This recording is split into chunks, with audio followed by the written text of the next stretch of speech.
Falar hoje de geometria molecular, do formato das moléculas no espaço das ligações, tá? Moléculas diatômicas, que são aquelas que têm dois átomos, só existe uma possibilidade para esse tipo de molécula. Que a geometria em linha, é chamada geometria linear. Por exemplo, H2 vai ter em uma linha, HCl vai ter em uma linha, geometria linear, tá? Moléculas triatômicas, que são aquela que tem três átomos, elas têm duas possibilidades, geometria linear. Vamos ao exemplo, antes de falar dessa geometria, vamos definir uma coisa. Átomo central, ele está em menor quantidade na molécula e faz maior número de ligações. A gente vai entender o porquê dessa definição. Então, geometria linear. Vamos ver o caso do CO2. CO2, eu tenho aqui o carbono como átomo central. O carbono está na família 4A. Então, ele faz 4 ligações, tá? E ele, na molécula de CO2, ele está em menor quantidade. Então, ele é meu átomo central. Ele faz 4 ligações. Ele precisa de 4 ligações para se estabilizar. Com o oxigênio, que está na família 6A, precisa de 2 ligações para se estabilizar. A gente pode observar que o carbono ele faz dupla aqui e dupla aqui, se estabiliza, bonitinho. Não fica ao redor dele nenhum par de elétrons livres. Então, uma geometria em linha, a gente não tem ali algo que faça essas ligações abaixarem, como a gente vai ver nas outras possibilidades, tá? E aqui o ângulo formado das ligações é de 180 graus. O ângulo daqui até aqui é de 180 graus, tá? Outra possibilidade seria a geometria angular, que é, por exemplo, formando essa molécula aqui, H2O, molécula de água.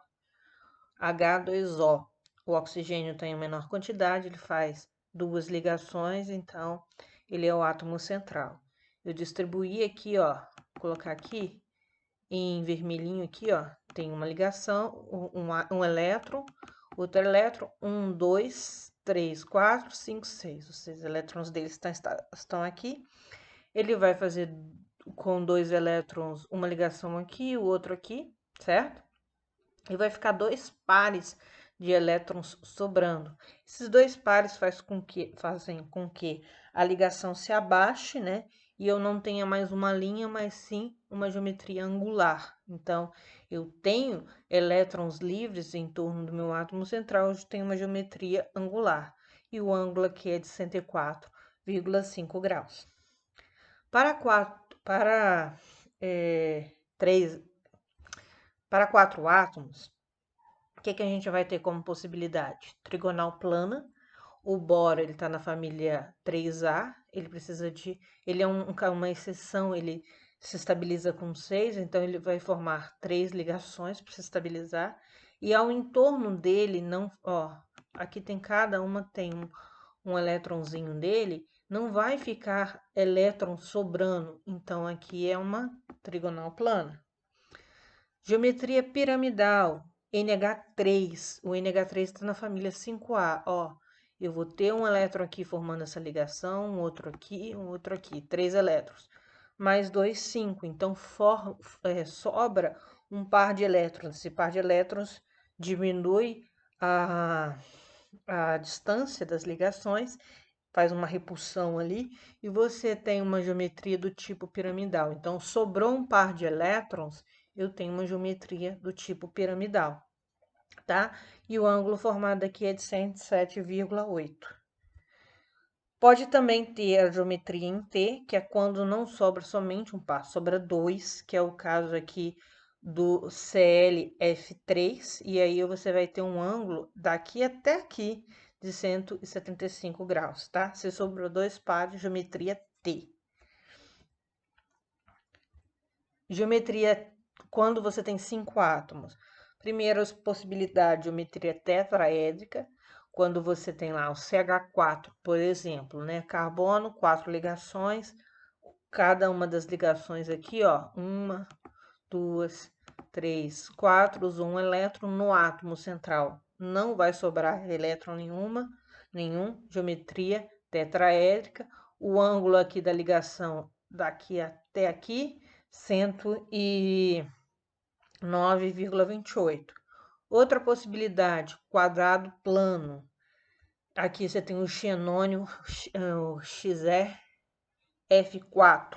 né? O xenônio está na família lá 8A, né? Um dos poucas substâncias que os gases nobres formam, né? Então, ele tem 8 elétrons já, eles formam por ligações dativas, essas ligações aqui. Então, a gente tem 4 ligações aqui de cada ligação do xenônio, tá, gente? Eu tô falando sempre do átomo central. Mais 4 aqui livres. Então, se eu tenho 4 ligações formadas e 2 pares de elétrons livres, eu tenho uma quadrado plana, tá? Geometria gangorra. Eu tenho aqui quatro ligações formadas e um par de elétrons livres. Então, eu vou ter uma geometria gangorra. A ideia é a seguinte: sem par de elétrons livres no átomo central, geometria tetraédrica. 2 pares, geometria quadrada plana. Um par de elétrons livres no átomo central, geometria gangorra. Com 6 átomos, o que eu tenho? Geometria pirâmide trigonal ou bipirâmide triangular, que é o caso do PCl5, né? Eu tenho aqui o fósforo, ele tem 5 elétrons, né?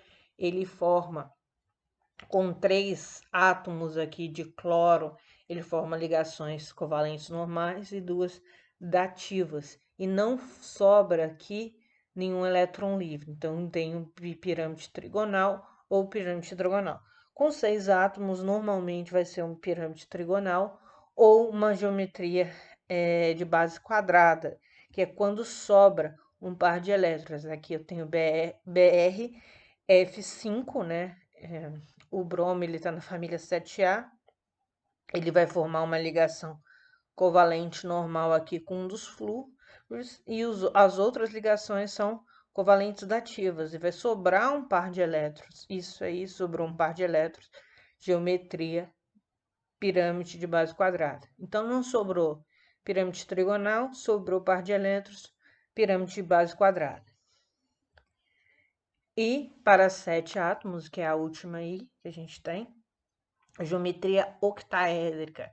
Você tem aí o enxofre está na família 6A, tá? Ele precisa de 2 elétrons para se estabilizar, então duas ligações aqui são covalentes normais e as demais ligações são covalentes dativas, né? Com um parzinho de elétrons do enxofre. Então, 7 átomos, a única possibilidade é uma geometria octaédrica, ok?